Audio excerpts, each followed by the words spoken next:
Ce journal sera très largement consacré à la commémoration du cinquantenaire de la libération du camp d'Auschwitz par les troupes soviétiques.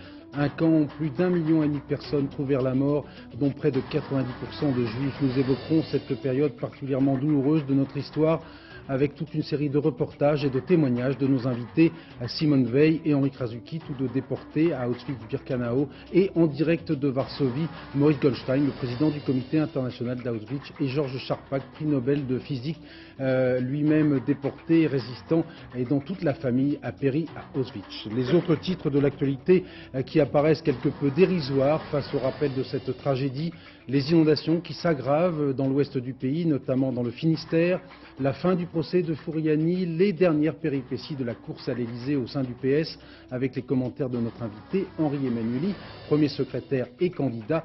Cela après le forfait de Jack Lang cet après-midi. Madame, Monsieur, bonsoir. Depuis un demi-siècle, le nom d'Auschwitz symbolise la mémoire du mal. Il y a 50 ans, le 27 janvier 1945, un détachement de l'armée rouge pénétrait dans le complexe concentrationnaire d'Auschwitz-Birkenau en Haute-Silésie polonaise.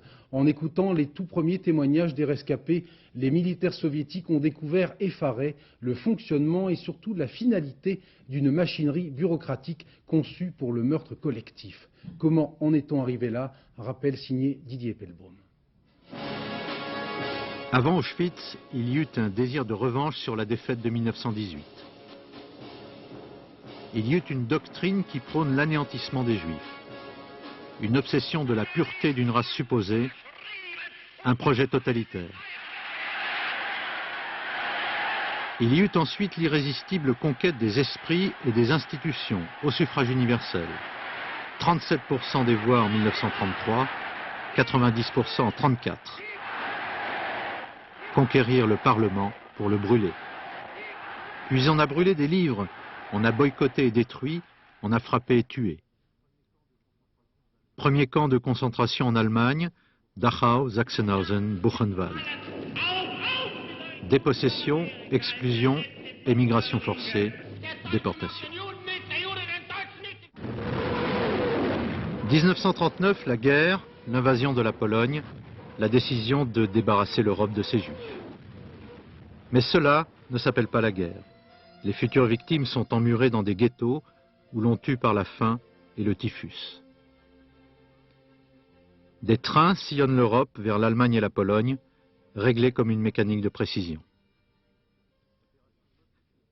Opération mobile de tuerie massive à l'arme individuelle, les victimes creusent leur propre tombe, Babillard, 34 000 juifs abattus et ensevelis dans une seule fosse commune.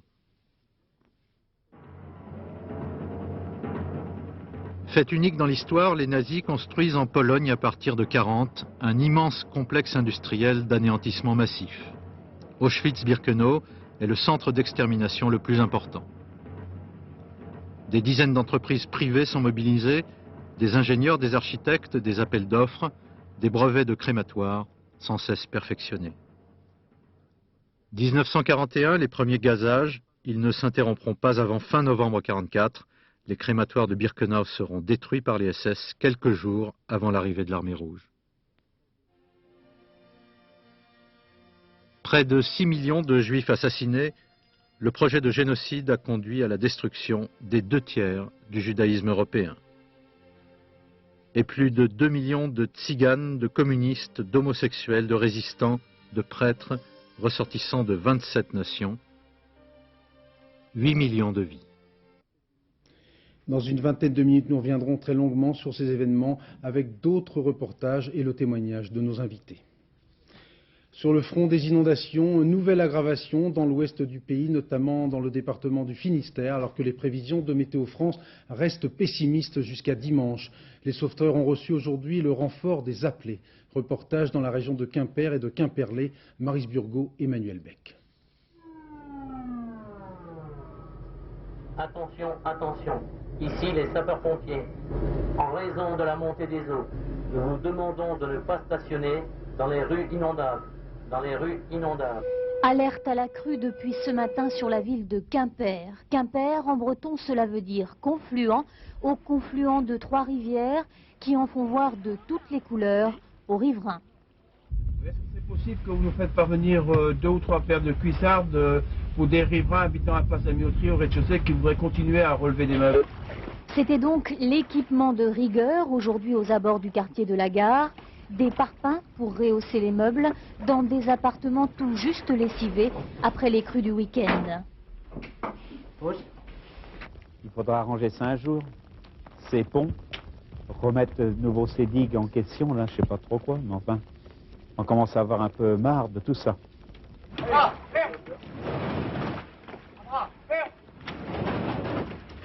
À Quimperlé, plus à l'est, des appelés sont venus prêter main forte aux pompiers. La vieille dame ne voulait pas quitter sa maison, mais après la balade en bateau avec les militaires, elle a retrouvé sa bonne humeur.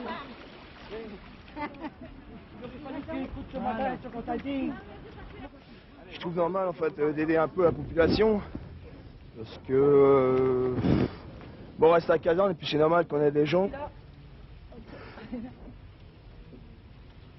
Je suis venue récupérer les papiers que j'avais mis à l'abri au premier étage de ma maison. Et vu ce qu'on annonce pour ce soir, j'ai préféré venir chercher toutes les choses que j'avais mis au premier parce que je pense que ça tiendra. Ce soir, dans le Finistère, l'alerte est maintenue sur 4 villes, Quimperlé, Quimper, Morlaix et Châteaulin. Le préfet estime que le déclenchement du plan Orsec n'est pas nécessaire pour l'instant. Pompiers et militaires sont prêts à faire face. C'est pratiquement toute la France qui est touchée par les intempéries. Près de Charleville-Mézières, par exemple, plus de 300 maisons ont dû être évacuées. À Boulogne-sur-Mer, 3 immeubles ont dû également être évacués en catastrophe, et cela en raison d'une menace de glissement de terrain. Et dans les Alpes, le risque d'avalanche est maxima. Tout de suite, le point avec Christophe Tortora. Sablé-sur-Sarthe n'avait pas connu une telle inondation depuis 29 ans. La nuit dernière, dans cette ville au sud du Mans, l'eau est montée de 6 cm par heure. La Sarthe atteint actuellement 2,45 m. Plusieurs dizaines d'habitants ont dû être évacués par les pompiers en sauvant des eaux, le strict nécessaire. On ne peut pas rester de toute façon. On n'a pas de chauffage, pas d'électricité, rien. Alors donc on est obligé de partir. Où est-ce que vous allez aller? Chez mes beaux-parents. L'eau arrive presque à l'étage et pourtant on vit à l'étage nous. Donc là on a été obligés. Dans la région, les prévisions sont pessimistes. Le niveau de la Sarthe pourra encore s'élever de 30 cm. À Boulogne-sur-Mer, les fortes pluies de ces derniers jours ont provoqué une coulée de boue de 40 mètres. La chapelle des Marins, qui surplombait la ville, s'est effondrée sans faire de victimes. La coulée a été stoppée par des immeubles. 3 bâtiments ont dû être évacués. Ce glissement de terrain menace maintenant de provoquer l'effondrement du calvaire des marins. L'affaire de la Française des Jeux prend de nouvelles dimensions. Nos confrères du Monde font en effet état du témoignage de l'ancienne compagne de Gérard Collet, l'ex-président de la Française des Jeux, qui aurait reçu en 90 de TF1, en dessous de table, une commission de 10 millions de francs, prix à payer pour la chaîne, pour garder l'exclusivité de la retransmission du tirage du loto. Assertion vigoureusement démentie par l'actuel patron de TF1, Patrick Lelay, qui les qualifie de grotesques. Dans un communiqué, TF1 annonce qu'elle est prête à engager des actions judiciaires pour défendre ses intérêts moraux et matériels. La politique et la campagne présidentielle, avec tout d'abord ce commentaire de Charles Millon, toujours candidat potentiel de l'UDF. Balladur, c'est la gestion pépère. Pour l'instant, on pourrait dire, en paraphrasant une publicité célèbre, qu'Édouard Balladur, c'est Monsieur Plus. Le dernier tableau de bord BVA donne en effet le Premier ministre gagnant dans tous les cas de figure. Cela dit, les experts de BVA notent le niveau exceptionnellement élevé de la fragilité des intentions de vote. Un électeur sur 2 considère en effet que son choix n'est pas définitif. Tout de suite, les précisions de Jean-Michel Mercurol. Principal enseignement de ce sondage, Édouard Balladur et Jacques Chirac battraient tous leurs concurrents, quels qu'ils soient au premier tour. Ce qui les engagerait dans un duel de second tour remporté aisément par Édouard Balladur avec 59% contre 41%. Alors que la moitié des Français considèrent que leur choix n'est pas définitif, la victoire du Premier ministre paraît certaine pour 44% des sondés. Mais 49% d'entre eux pensent que le combat du deuxième tour se fera contre un candidat de gauche. Au premier tour, selon les configurations, Lionel Jospin obtiendrait entre 10 et 15,5%, Jack Lang 17%, Henri Emmanuelli 7%, Bernard Kouchner de 8 à 10%, Raymond Barre enfin de 7,5 à 9%. Apparemment, le courant ne passe pas entre le Premier ministre et EDF. Le courant électrique a en effet été coupé toute la journée d'hier dans la villa possédée par Édouard Balladur à Deauville pour une facture de 1800 francs, restant impayée malgré l'envoi d'une lettre de rappel.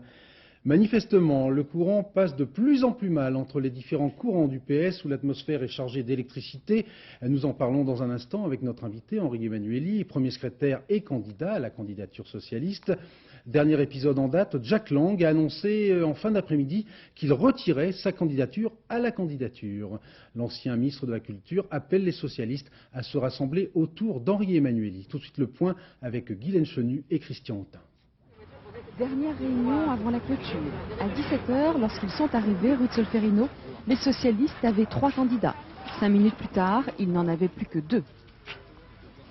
Seules 2 candidatures seront soumises au vote des militants le 3 février, celle de Henri Emmanuelli, premier secrétaire, et celle de Lionel Jospin. Après avoir entretenu le suspense, Jack Lang se retire de la course et appelle à voter pour Henri Emmanuelli. On a donc réglé les derniers détails et on se prépare à l'exercice du vote, comme si l'on avait entendu l'appel au calme lancé hier soir par Jacques Delors. Je crois qu'il y a un souci d'apaisement maintenant que les militants votent et qu'ils fassent leur choix. Ce vote aura lieu sereinement pour choisir celui qui, des 2 candidats, sera le mieux à même de rassembler les socialistes et toute la gauche. Malgré cette sérénité affichée, c'est bien un duel fratricide qui se prépare entre 2 anciens amis, 2 anciens alliés qui vont se disputer l'investiture. Avec au cœur de la tourmente, Henri Emmanuelli. Il a mis son poste de premier secrétaire dans la balance. Le risque pour lui, c'est de perdre la candidature et le parti. Bonsoir Henri Emmanuelli, on vient de le dire, double risque. Pourquoi ce duel fratricide alors que vous êtes 2 fidèles de François Mitterrand et franchement on voit mal ce qui vous sépare, sauf des enjeux de pouvoir. Je ne crois pas qu'il faille appeler un vote un duel ou alors la démocratie n'a plus de sens. Parce que chaque fois qu'on vote c'est qualifié de duel fratricide, où va-t-on? Il y aura un vote et il se passera dans la sérénité et je le pense dans de très bonnes conditions.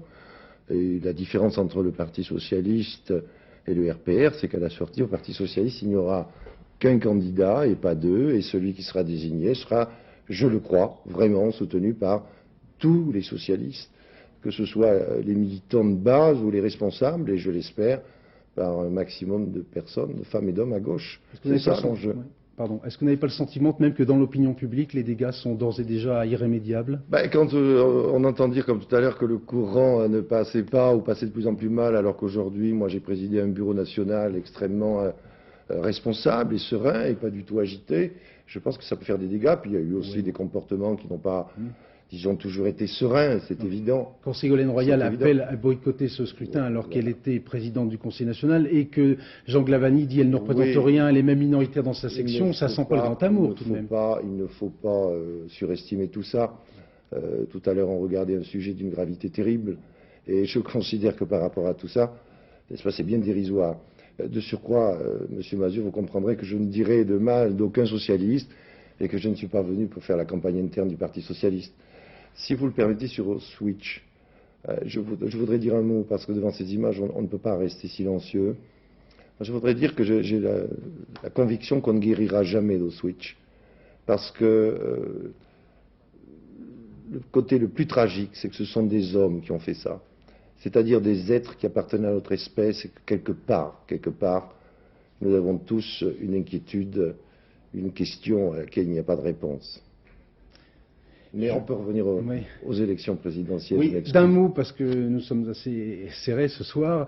Est-ce que vous pouvez expliquer d'un mot aux Français ce qui vous sépare de Lionel Jospin? C'est simplement un problème, par exemple, d'alliance avec le mouvement radical. Vous êtes plutôt pour une fédération de la gauche non communiste? Écoutez, ou est-ce qu'il y a autre chose? Moi, j'ai pris mes responsabilités en tant que premier secrétaire parce que je souhaite le rassemblement des socialistes. Ça me paraît une condition indispensable. Et je souhaite aussi, autour du candidat désigné par les socialistes, le rassemblement le plus large possible de la gauche. Je pense que c'est ma responsabilité, en tant que premier secrétaire du Parti socialiste, de mener ce combat majeur et de promouvoir ce rassemblement. Et aussi d'être le porteur de la ligne politique que j'ai fait adopter par près de 90% des militants au dernier congrès de Liévin. Donc j'ai la conviction que tout ça est important. Et je suis un homme qui ne se résigne pas et qui ne se résignera pas à ce que la droite occupe dans ce pays tout le pouvoir, à ce que la victoire de M. Balladur, comme on l'annonce, on la claironne, mais les sondages sont bons pour un jour, ils donnent la température du jour, mais ils ne font pas la météo dans 3 mois, comme avec toi, M. Balladur, donne à la droite tout le pouvoir, au plan national, au plan local, et je dirais au plan économique. Je ne me résigne pas à la régression sociale, je ne me résigne pas à l'exclusion, au chômage, à la précarité. J'arrête là, nous aurons d'autres occasions. Mais il y a beaucoup de choses auxquelles je ne me résignerai pas, et je veux qu'on se batte, et je veux que la gauche gagne, et je pense que ce n'est pas impossible, parce que je sais que dans la cote de popularité de M. Balladur, il y a davantage de résignation que d'espérance. Merci Henri Emmanuel. Donc vote désignation l'autre week-end, le week-end du 4-5 février, c'est cela. Je vous rappelle que Lionel Jospin sera demain le premier invité de notre émission politique du jeudi, intitulée Carnet de campagne. Devant le tribunal correctionnel de Bastia, dernière audience du procès du drame de Fouriani, les ultimes plaidoiries des avocats ont été prononcées dans une salle désertée par les victimes qui entendent ainsi, vous le savez, manifester leur colère après les réquisitions du procureur. Je vous signale que le jugement de ce procès sera rendu le 31 mars. Le PDG de la compagnie Air France a annoncé que les pertes de sa compagnie se situeront entre 3 et 3,5 milliards de francs en 1994, et cela sur un exercice de 15 mois, bien que ce résultat soit moins mauvais que ceux de 1993. Il y avait alors 8 milliards de pertes sur un exercice de 12 mois. Christian Blanc a néanmoins annoncé qu'Air France avait décidé d'annuler des commandes d'avions et de ne pas donner suite aux options d'achat prises vis-à-vis d'Airbus et de Boeing. Selon nos confrères des Échos, les responsables de banques françaises devraient annoncer bientôt l'abandon des dates de valeur sur les comptes bancaires, tout au moins dans un premier temps pour les mouvements d'espèces. Cette pratique déclarée illégale par la Cour de cassation est cependant extrêmement répandue. Ce système de dates de valeur rapporte entre 6 et 10 milliards de francs par an aux banques. Reportage Jérôme Corquiquian, Philippe Montoisy. Une date de valeur, c'est un jeu d'écriture où la banque gagne à tous les coups.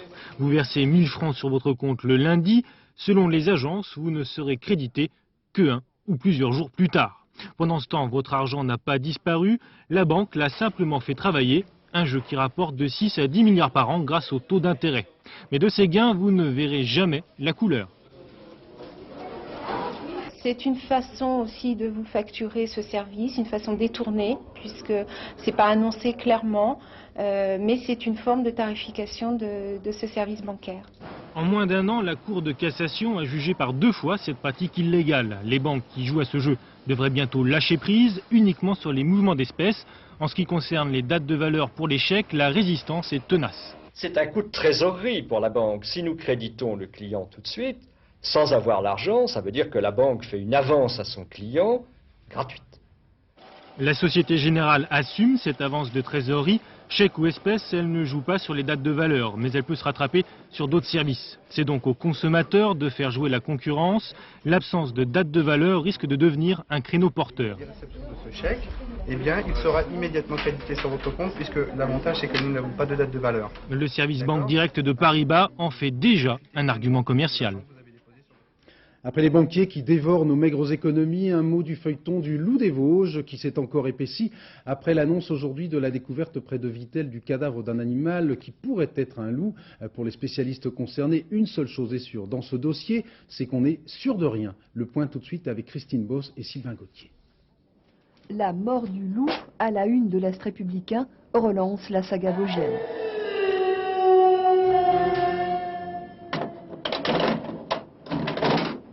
L'exclusivité de l'information, c'est lui, Jean-Paul Germonville, journaliste à Épinal, qui l'a eu.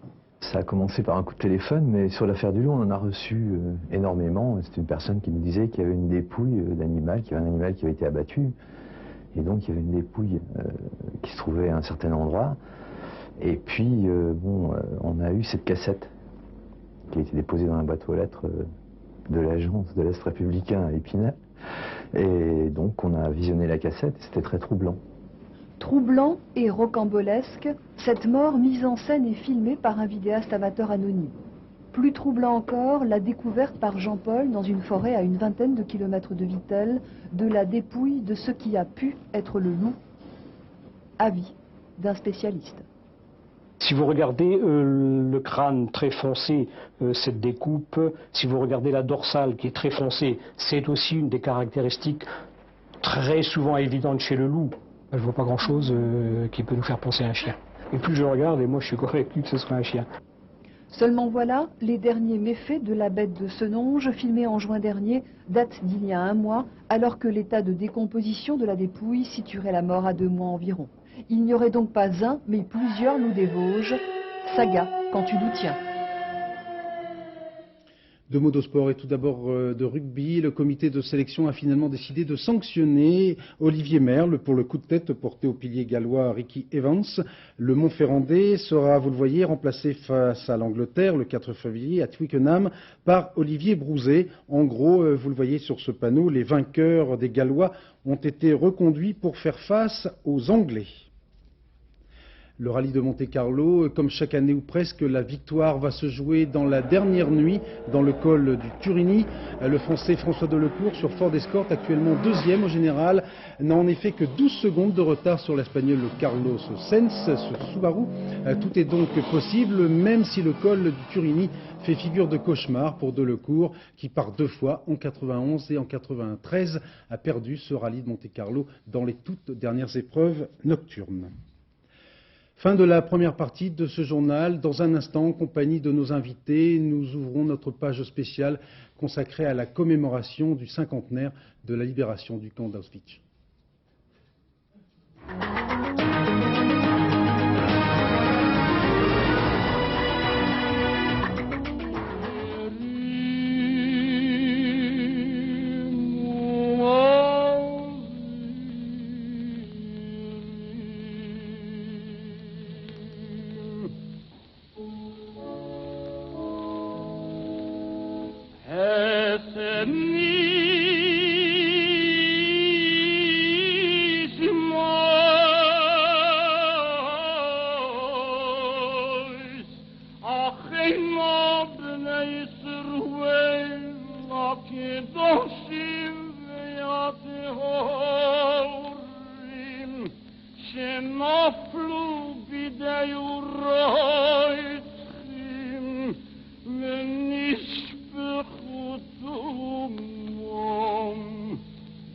Auschwitz, Majdanek, Treblinka.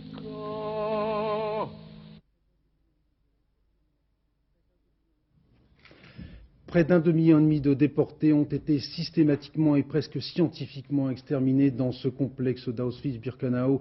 Pour évoquer cette douloureuse page de l'histoire de l'humanité, avec nous sur ce plateau, Simone Veil, déportée à Birkenau, et Henri Krasucki, déporté à Auschwitz. Et nous retrouverons en direct de Varsovie Maurice Goldstein, président du comité international d'Auschwitz, qui a fêté son anniversaire le jour où les Russes ont libéré ce camp de concentration.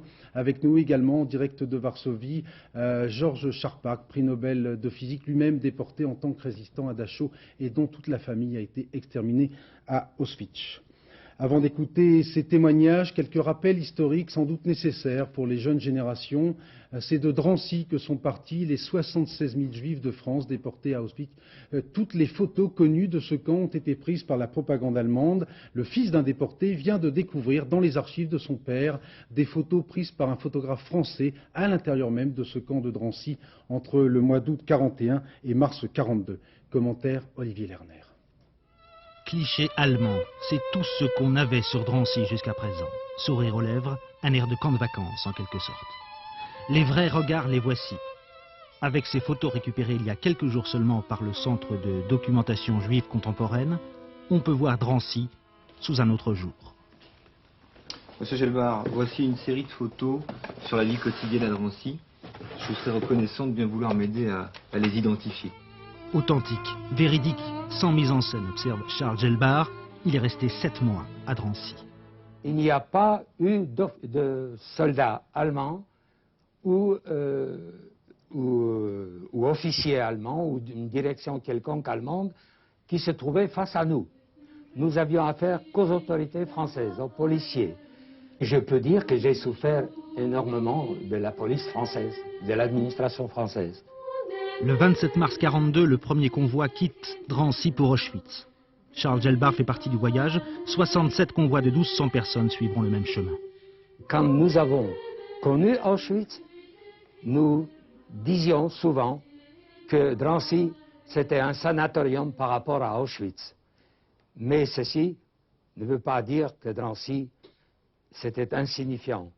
Il y a eu des morts, il y a eu des épidémies, des malades, du fait que tous les milieux y étaient entassés, sans hygiène, sans eau, sans lit, on couchait par terre, une nourriture dérisoire, des soins dérisoires, d'où la mortalité à Drancy. Rafle après rafle, des milliers de personnes vont s'entasser ici. Impossible de s'échapper. Impossible aussi d'imaginer la suite des événements. La seule chose que nous espérions à Drancy, c'est quitter ce maudit camp qu'on envisageait, que c'était le pire qu'on pouvait imaginer. Alors quand vous entrez dans le premier convoi qui part pour Auschwitz, vous ne savez pas que vous partez pour Auschwitz, mais vous vous sentez soulagé? Presque. J'ose honteusement le dire que nous sommes dit, pire qu'ici, ce n'est pas possible. Drancy, antichambre de la mort pour 75 721 personnes. Charles Gelbard n'a jamais revu vivant ceux qu'il a quittés à Drancy. En hommage aux victimes de l'Holocauste et pour perpétuer à jamais leur mémoire, Serge Klarsfeld vient de publier un mémorial des 11 000 jeunes de moins de 18 ans déportés de France vers Auschwitz où beaucoup ont servi de cobayes. Thierry Tuillier a recueilli le témoignage d'Ida, déportée à l'âge de 14 ans. Ma mère a été arrêtée le 16 juillet 1942 et déportée 10 jours plus tard. Mon père a eu, lui par contre, la malchance d'être déporté dans le dernier transport de Drancy, le 31 juillet 1944. Et une nuit, à minuit exactement, le 30 janvier 1944, 2 gendarmes français viennent m'arrêter.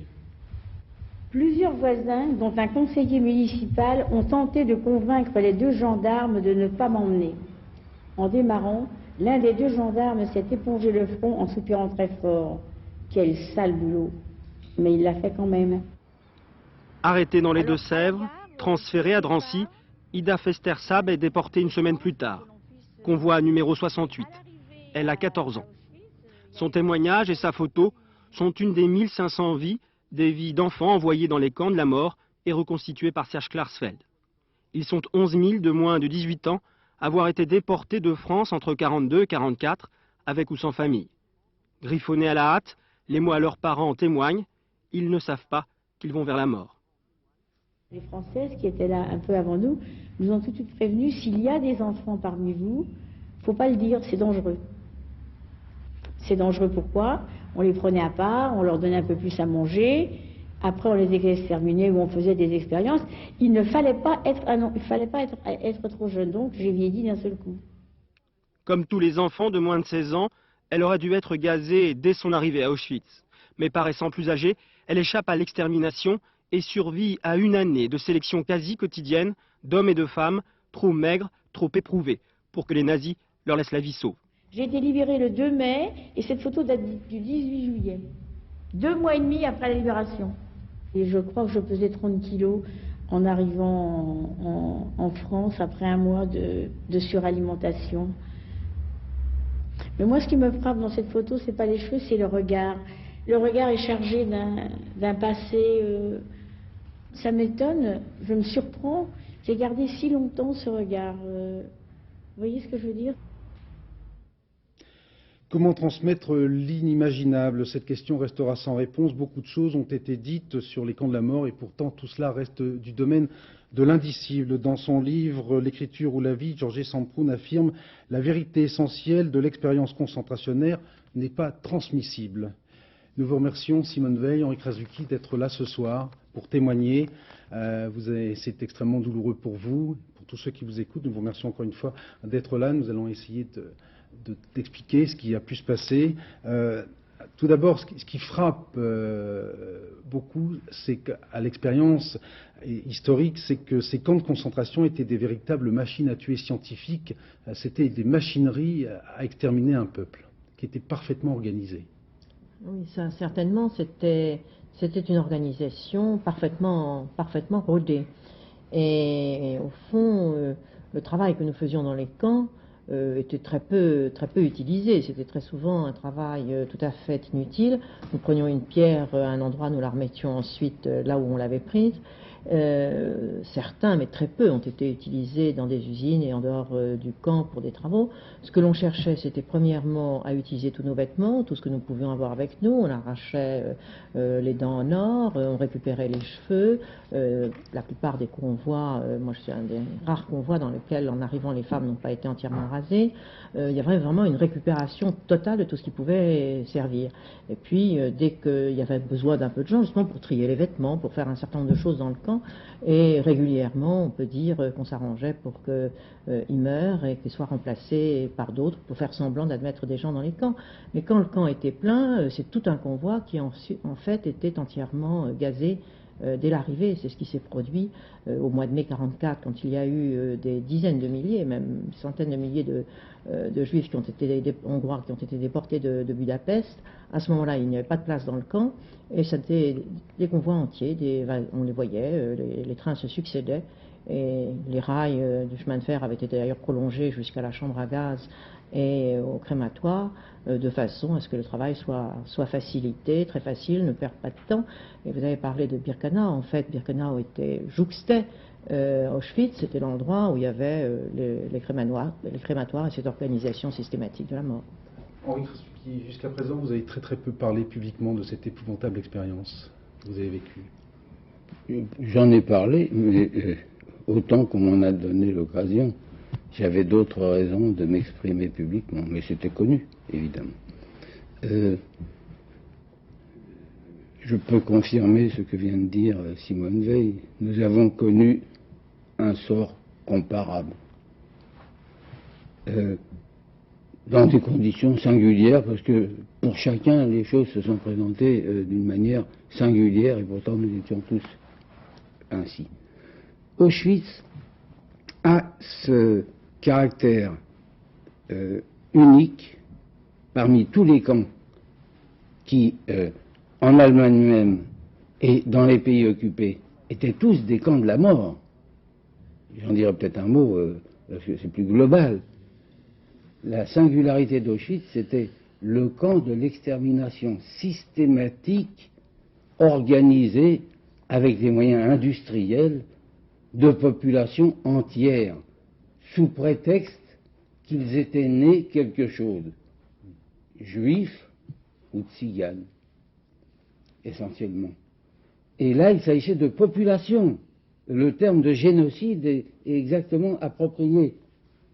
Suppression, depuis les enfants en bas âge jusqu'aux vieillards, en passant par les malades et tout le monde. Des convois entiers sont allés directement aux chambres à gaz. Elles ont été construites pour cela. Et certains convois connaissaient, selon les besoins soit de main-d'œuvre, d'activité, ou pour des raisons dont certaines ne sont pas nécessairement rationnelles, qui appartiennent au système concentrationnaire hitlérien. Et une partie d'entre eux, les plus valides, étaient admis dans le camp, les autres étaient envoyés à la chambre à gaz. Ça, c'est la singularité d'Auschwitz. Il ne faut pas le négliger, c'est quelque chose d'abominable. Exterminer des populations sous un prétexte quelconque, en tant que population. Le reste, alors aussi bien pour ceux qui étaient dans le camp que dans les autres camps, le régime était à peu près comparable. Je dois dire, c'était encore pire pour les juifs, disons-le. Mais c'était systématiquement organisé pour détruire qui était dans les camps, outre les déportés pour prétextes raciaux, des résistants, des otages, des gens qui venaient des pays occupés par l'Allemagne hitlérienne. Et il s'agissait, puisqu'il fallait établir, tel était l'objectif du système lui-même et de son idéologie et de ses buts politiques, l'hégémonie, la domination de l'Allemagne hitlérienne pour 1000 ans sur toute l'Europe et éventuellement au-delà, eh bien, il s'agissait d'exterminer tous les opposants, les adversaires. Moi, j'ai été arrêté comme résistant. Il se trouve que je suis juif aussi. Alors, une fois que j'ai été arrêté, bon, il y avait plusieurs motifs, vous voyez. Mais les choses sont ainsi. Alors, traiter des combattants ennemis. Certes, il y a des lois de la guerre, mais les traités, comme ils l'ont été dans ces différents camps, ça c'est une abomination qui n'a existé à cette échelle que dans les camps hitlériens. Henri Krasuki, Simone Veil, avant d'entendre la suite de vos témoignages, je propose de revenir aussi à un rappel historique, encore une fois peut-être pour les jeunes générations. C'est presque par hasard qu'un détachement de la 60e armée soviétique a pénétré dans ce complexe concentrationnaire qui se situe à 60 km de Cracovie. En fait, ces soldats soviétiques n'ont retrouvé qu'environ 7000 déportés, pour la plupart mourants ou très malades. Tous les autres avaient été déplacés une semaine auparavant. Nous y reviendrons dans un instant. Notre correspondant à Moscou, Dominique Derda, a ouvert les archives de l'Armée rouge et il a recueilli des témoignages d'anciens soldats de la division 107. En ce mois de janvier 1945, l'Armée rouge lance l'offensive générale sur la Vistule. Les troupes du Reich reculent sans offrir de réelle résistance à mesure qu'avancent les colonnes de la 60e armée. Une à une, les villes de Silésie vont être libérées. Auschwitz n'est qu'à une soixantaine de kilomètres au sud-ouest de Cracovie, mais elle se trouve à l'écart de l'axe de progression, plein ouest des divisions soviétiques. C'est par le plus grand des hasards qu'un petit détachement arrivera jusqu'ici devant ces barbelés dans l'après-midi du 27 janvier. Sur les cartes militaires, Auschwitz n'était qu'une petite ville, comme tant d'autres, sans importance.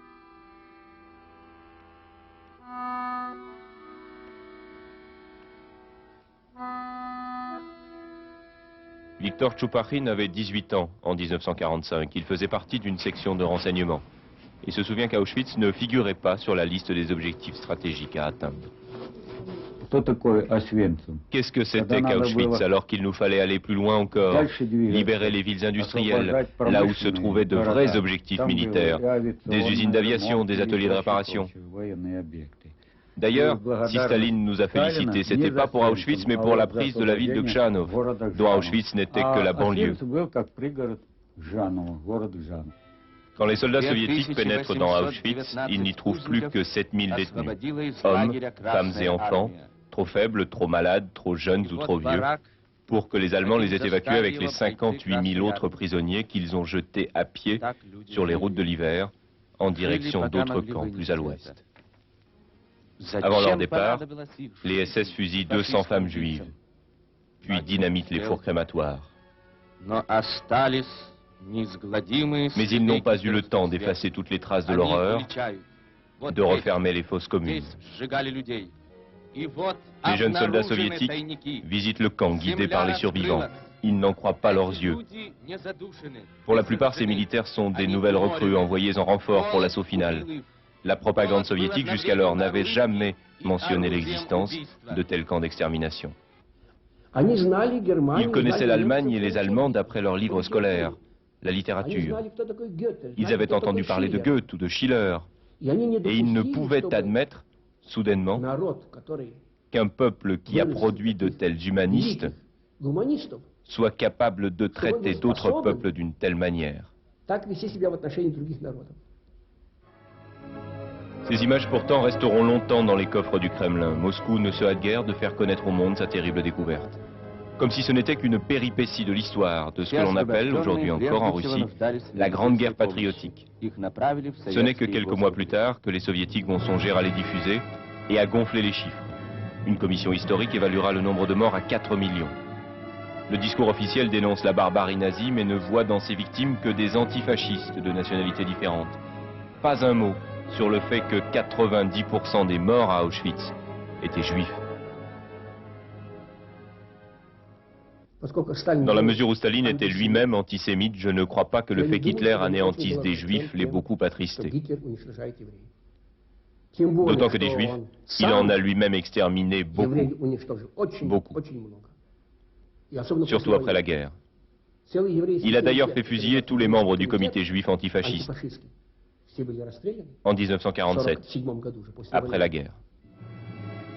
Les survivants d'Auschwitz attendront quelques semaines dans des centres de regroupement à Cracovie ou Odessa, avant de regagner leur pays ou leur lieu d'exil. Ce que ces images d'archives ne montrent pas, ce sont les prisonniers de guerre soviétiques, qui le plus souvent ont fini au goulag, en Sibérie ou ailleurs. Un soldat qui se rendait vivant à l'ennemi ne pouvait être qu'un traître à la patrie. Si les soldats soviétiques n'ont retrouvé dans ces camps que 6 à 7 000 déportés, mourants ou extrêmement malades, c'est que tous les autres, jugés aptes au travail, avaient été évacués une semaine auparavant pour rejoindre des camps que les SS croyaient encore à l'abri de l'offensive soviétique. 58 000 détenus à pied dans la neige et la glace ont participé à ce que l'on a appelé par la suite les marches de la mort, qui ont fait en quelques jours des milliers de nouvelles victimes. Aucun document n'existe sur ces marches de la mort. Voici des témoignages tirés d'un film réalisé par Marcel Fagès. Les SS nous ont réunis en de nombreuses colonnes pour faire évacuer ce camp d'Auschwitz en une véritable marche de la mort. Le but de ces marches, c'était de nous acheminer vers d'autres camps de concentration plus éloignés du front. Il n'y a pas d'appel et on part, on évacue le camp. Nous étions en état de moindre résistance pour entreprendre ce que l'on a appelé la marche de la mort. Alors que nous étions déjà complètement épuisés, maigres, affamés, et on avance dans un paysage de neige assez incroyable. Il y avait une route blanche et puis des arbres noirs tout autour. Et très vite, on s'est senti fatigué. Mais il fallait à tout prix rester dans le rang qu'on occupait. On va marcher pendant 3 jours et 2 nuits. Je crois que j'étais dans les dernières colonnes de cette marche parce que on voyait les cadavres sur les routes, couchés dans la neige ou dans la gadoue. Et on entendait les coups de fusil derrière de quelques SS qui marchaient derrière le convoi, qui exécutaient les gens qui sont tombés, qui ne pouvaient plus marcher. Ils avaient l'habit des camps, et puis la majorité, c'était des femmes, parce qu'elles portaient des robes. On entendait les coups de feu, parce que dès que quelqu'un s'arrêtait ou traînait, ils étaient soit abattus d'une balle, soit achevés à coups de crosse. Ça, c'était terrible. Il y avait cette peur qui nous faisait... C'était presque la peur qui nous faisait tenir, pas autre chose. La route, au fur et à mesure que nous avancions, vraiment, la neige était rouge du sang, des cervelles éclatées. Enfin, on s'est arrêté dans une petite ville, devant une gare. On a marché vers des wagons. Et là, ça a commencé un voyage terrible, parce que on nous a entassés à peu près à 120 dans les wagons.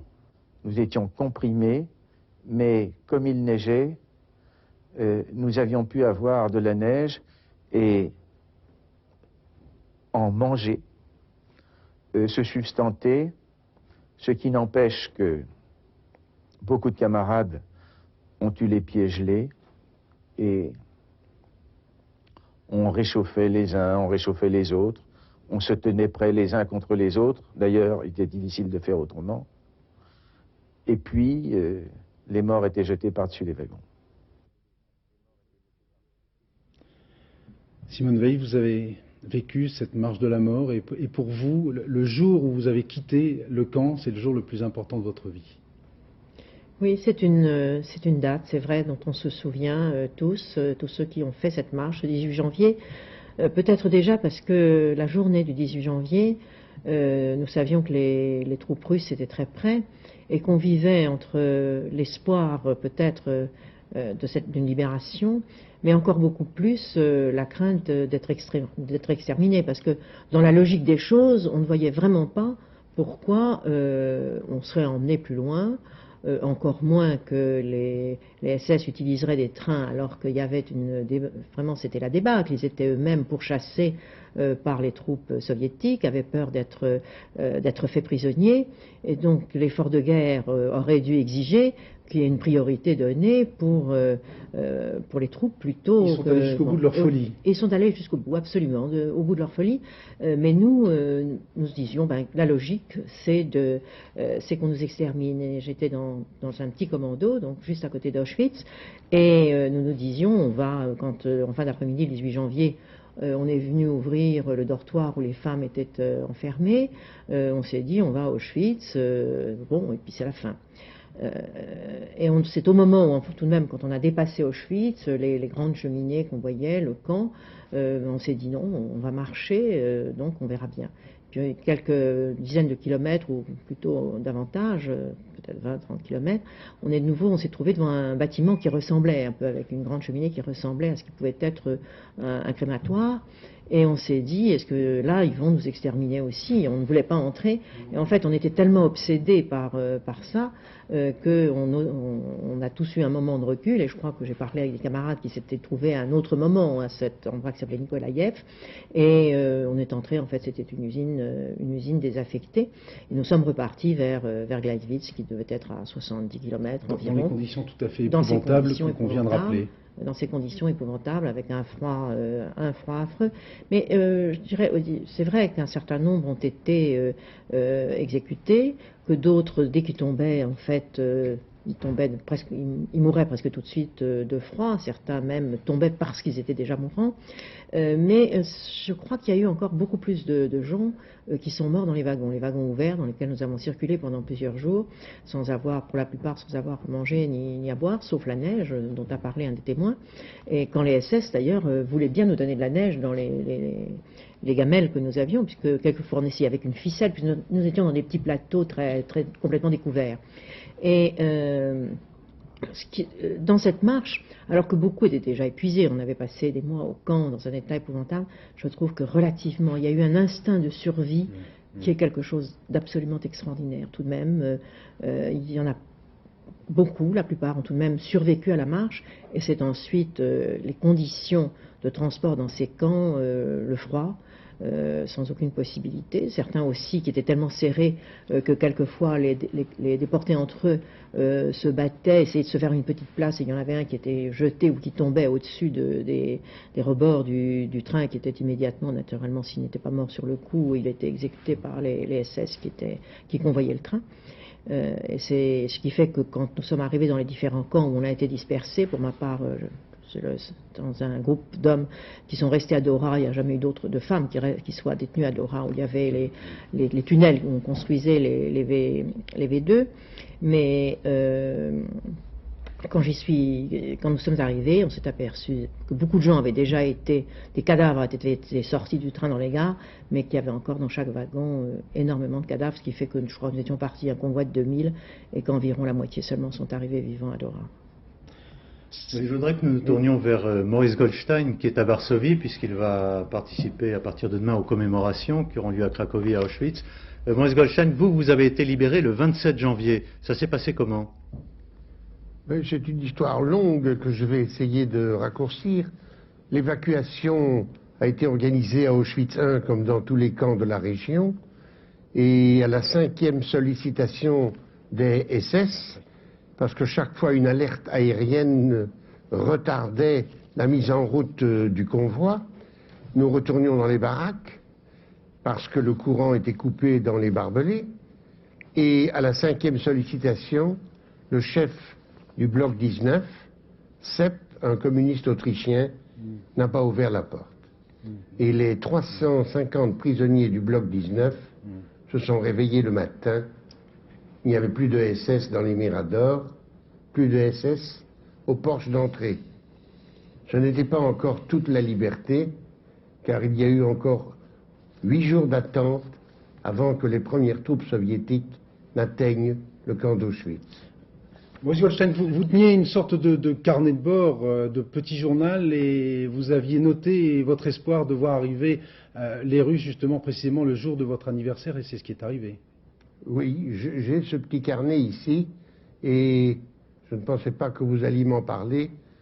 En fait, je travaillais à l'infirmerie de l'hôpital, et avait donc la possibilité d'écrire, j'avais des crayons, et j'ai trouvé le 18 janvier un petit carnet vierge où j'ai commencé à écrire une note le 18 janvier et j'ai poursuivi ce petit travail en mettant une note tous les jours, et j'ai arrêté de mettre mes impressions dans ce petit carnet le 10 avril 1945, à Paris, la veille de prendre un train pour Bruxelles. Monsieur Goldstein, nous vous retrouvons dans un instant en compagnie de Georges Charpak qui est avec vous, je le rappelle, en direct de Varsovie. Ces camps de concentration étaient édifiés, il faut le rappeler, en Haute-Silésie, donc en Pologne, à 60 km environ de Cracovie. Des citoyens polonais tout à fait ordinaires habitaient en bordure de ces camps de la mort. Tout au long de la guerre, ils n'ont pas pu ne pas voir. Alors comment vivre avec l'horreur quotidienne sous ces fenêtres? Notre envoyé spécial en Pologne, Stéphane Magnier, a rencontré l'un de ses habitants, un ancien boucher qui a maintenant 82 ans. Stanislas et Maria connaissent le camp d'Auschwitz depuis plus de 50 ans. Ils sont nés à Auschwitzim, le nom polonais d'Auschwitz, y ont passé toute leur vie à quelques centaines de mètres du mur d'enceinte. Ils ont donné les premiers soins, fait la première soupe de secours aux déportés après le départ des Allemands, 8 jours avant l'arrivée des Russes.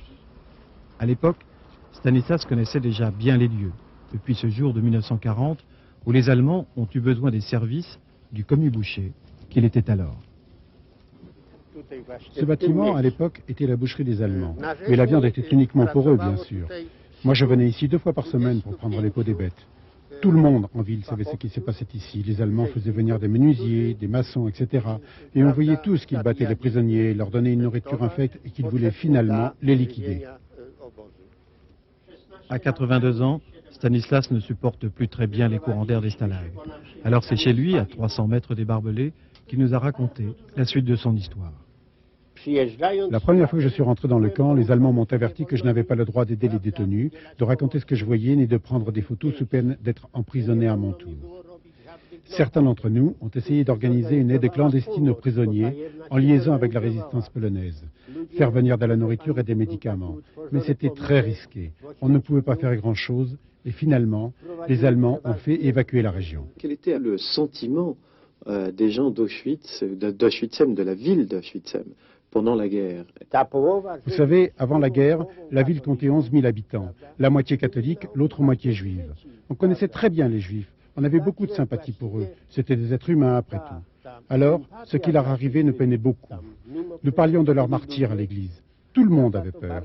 Ceux qui étaient prêts à les aider étaient déportés à leur tour et leurs familles exécutées. C'était la terreur absolue. Aujourd'hui, la ville d'Auschwitzim a sorti ses drapeaux de cérémonie. Les plus jeunes demandent souvent aux anciens comment étaient les Juifs, s'ils ressemblaient à ceux qu'on voit à la télé vivre en Israël. À la grande messe du dimanche, le curé n'a fait aucune allusion aux déportés dans son sermon. Il a seulement demandé à ses paroissiens à la fin du service qu'ils reçoivent bien les pèlerins, qu'ils hébergent ceux qui ne trouveraient pas de place dans les hôtels. La même sollicitude, la même compassion, la même impuissance qu'il y a 50 ans. Nous allons retrouver en direct de Varsovie Georges Charpak qui est dans la capitale polonaise pour participer aux célébrations officielles en tant que prix Nobel. Georges Charpak est né en Pologne, il a miraculeusement échappé à Paris à la Ralph du Veldiv, à la différence de sa famille qui a été exterminée à Auschwitz. Il a été arrêté en tant que résistant et déporté à Dachau. Georges Charpak, votre témoignage ce soir.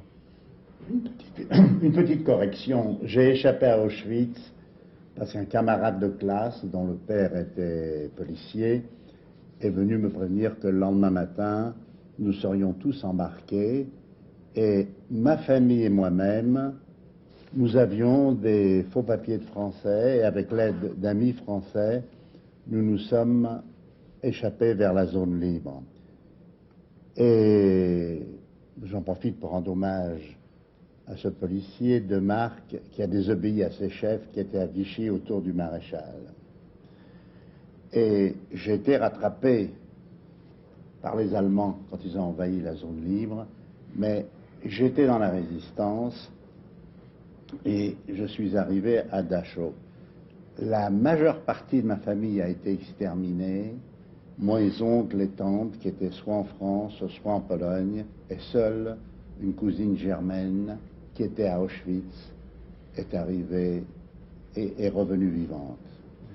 Mais mon contact avec Auschwitz a repris plus tard. Après la marche forcée, quand ils ont été envoyés dans les camps d'Allemagne, une petite fraction est arrivée à Dachau, et dans le commando dans lequel je travaillais, nous avons vu arriver des déportés dans un état épouvantable, qui nous montrait que entre eux et nous, il y avait eu une différence, une gradation extraordinaire dans le niveau de souffrance.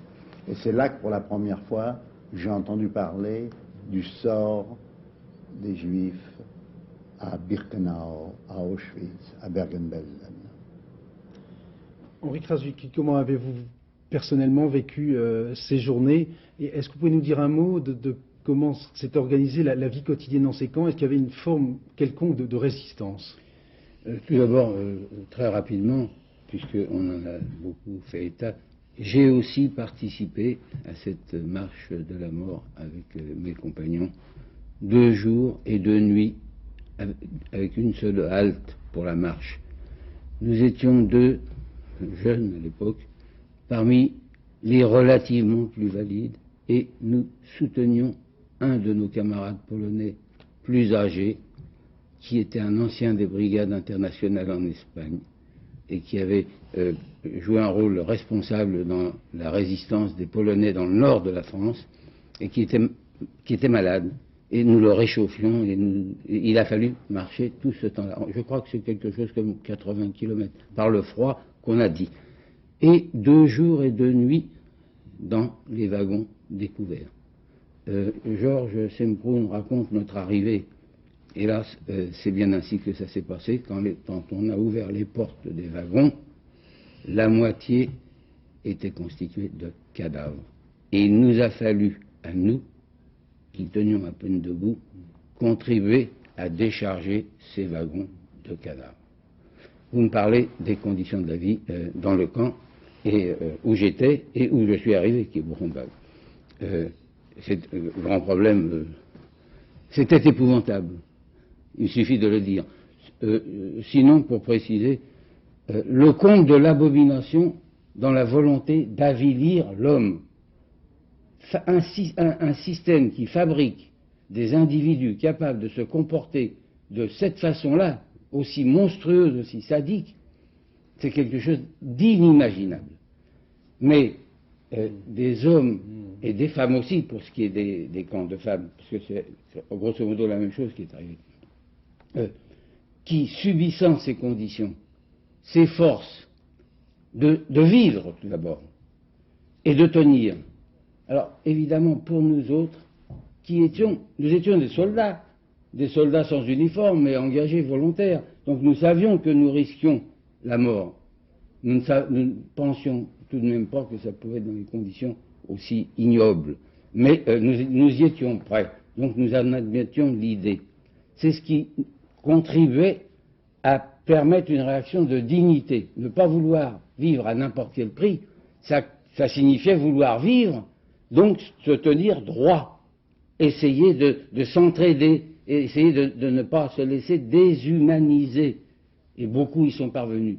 Alors, la force de l'organisation, parce qu'il y a eu, pas partout, ça n'a pas été possible tout simplement partout, mais là où j'étais, ça a été possible. Alors nous avons eu une organisation minoritaire tout de même dans le camp, mais une organisation super clandestine qui a permis solidarité, actes de résistance, de sabotage, parce qu'on y travaillait dans les mines, et tentative d'évasion.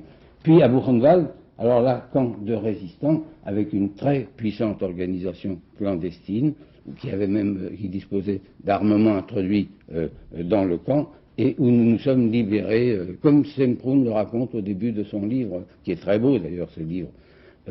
Mais juste un mot pour terminer à cet égard. Nous étions embarqués dans la même galère, c'est le cas de dire, galère au sens de galérien, le bagne le plus affreux. Résistants ou pas résistants, tous ceux qui étaient là étaient traités de la même façon. Et j'ai vu tant de gens, avec beaucoup d'admiration, qui n'avaient pas les mêmes possibilités d'organisation que nous avons pu avoir. Trouver en eux la force d'être dignes, de la volonté de vivre et de tenir. Qu'au total, avec tout ce que j'ai à l'esprit, et c'est vrai que c'est difficilement racontable. C'est difficilement racontable parce que le vivre, c'est une chose qui qui ne se définit pas vraiment. Mais j'ai vu tant d'hommes, et ailleurs, il y a eu tant de femmes, qui représentent des spécimens admirables d'humanité, que je ne suis pas revenu avec une vision désespérée ni pessimiste, réaliste naturellement. J'ai vu le pire, mais j'ai vu le meilleur. Et par conséquent, je n'ai pas perdu confiance dans l'homme. Mais je sais à quel prix il faut combattre pour la liberté, pour la dignité, contre les injustices et pour où que ce soit, rien ne se compare à Auschwitz et à ces camps-là, mais où que ce soit qu'arrivent des événements aussi tragiques et aussi injustes, on ne reste pas indifférent et qu'on ne tolère pas que se produisent des choses qui sont indignes de l'humanité, tout simplement. Simone Veil, est-ce qu'on peut combattre contre l'oubli? Qu'est-ce que vous diriez ce soir? Je sais bien que les leçons de l'histoire, le devoir de mémoire sont des expressions que vous n'aimez pas beaucoup. Qu'est-ce que vous diriez ce soir aux millions de jeunes qui nous écoutent? Je crois que depuis 8 jours, l'effort qui a été fait par tous les médias, mais peut-être sans doute sollicité aussi par toutes les organisations d'anciens des camps, fait que c'est un combat contre l'oubli. Ce combat, il a été très, très difficile à mener. On a prétendu, on a dit, oh, mais les déportés ne voulaient pas parler en rentrant. Il faut dire qu'ils se sont heurtés à un tel mur d'indifférence quand ce n'était pas même quelquefois une sorte d'hostilité. On ne voulait pas vous entendre? Oui, c'était impossible de se faire entendre. Impossible de se faire entendre. Je pense que, ou bien les gens étaient trop proches de nous, et ils ne supportaient pas de nous entendre parler de nos souffrances, c'était pour eux insupportable. Ou bien la guerre était finie, ils expliquaient qu'eux-mêmes, ils avaient beaucoup souffert pour la guerre, que la vie avait été très difficile, et vraiment, un certain nombre, ça ne les intéressait pas du tout. C'est vrai qu'à ce moment-là, il y a eu, et les choses se sont inversées, peut-être dans l'autre sens. Aujourd'hui, on parle beaucoup de la déportation des Juifs. Je crois qu'il faut aussi, parce qu'on parle d'Auschwitz, c'est qu'il y avait surtout des Juifs, il faut aussi parler de la déportation des résistants. Beaucoup ont été déportés, quelquefois très jeunes. C'est vrai qu'ils n'ont pas subi la sélection systématique à l'arrivée qu'il y avait à Auschwitz, mais je crois qu'il faut penser aussi à ça.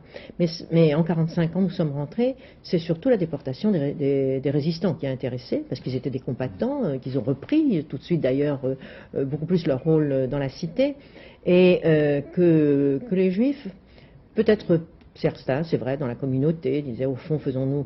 On avait l'impression que les Juifs de la communauté française, enfin, avaient été tellement exterminés, avaient tellement souffert, qu'au fond, pour protéger les générations à venir, il fallait se faire tout petit, ne pas en parler. Il y a peut-être eu ce réflexe.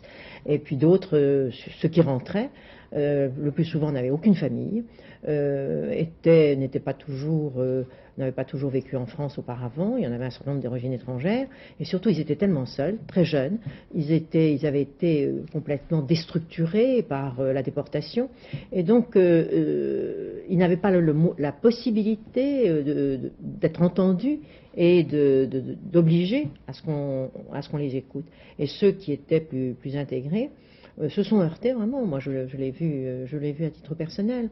On ennuyait, c'était, ou bien alors on avait des questions tout à fait dérisoires, absurdes, qui tombaient à côté, ou même des questions cyniques. Je dirais que j'étais en Suisse au mois d'août 45, parce que j'étais tout de même en mauvais état de santé, et il y a quelqu'un qui m'a demandé... On m'a promené comme ça chez les commerçants, un peu comme un chien savant, et on m'a dit, est-ce que c'est vrai que les SS faisaient mettre les femmes enceintes par des chiens? Alors, quand on entend une question comme ça, il se dit qu'il vaut mieux se taire. Merci infiniment à Simone Veil, Henri Krasucki, pour ce témoignage. Je rappelle, Simone Veil, que vous représenterez officiellement le gouvernement français à ces cérémonies de Varsovie. Très très rapidement, Didier Pelbaum, justement pour ce devoir de mémoire, quelques livres à lire absolument. Oui, vraiment quelques-uns parmi les très nombreux livres qui paraissent. Le Mémorial des enfants juifs déportés de France de Serge Klarsfeld, dont nous avons parlé tout à l'heure. Primo Levi, qui est un des premiers écrivains à avoir parlé de la déportation. Un recueil d'essais, Lilith, qui parle aussi de son expérience à Auschwitz. Le livre de Jean Améry, Par-delà le crime et le châtiment. Le livre de Georges Semprún, dont nous avons parlé, L'écriture ou la vie. Et puis la première partie des mémoires d'Elie Wiesel, Tous les fleuves vont à la mer. Merci madame, merci monsieur, merci à nos invités qui étaient en direct de Varsovie. Et ce journal est terminé. Vous retrouverez Philippe Lefebvre pour le dernier journal vers 23h45. Excellente soirée, à demain 20h. Merci.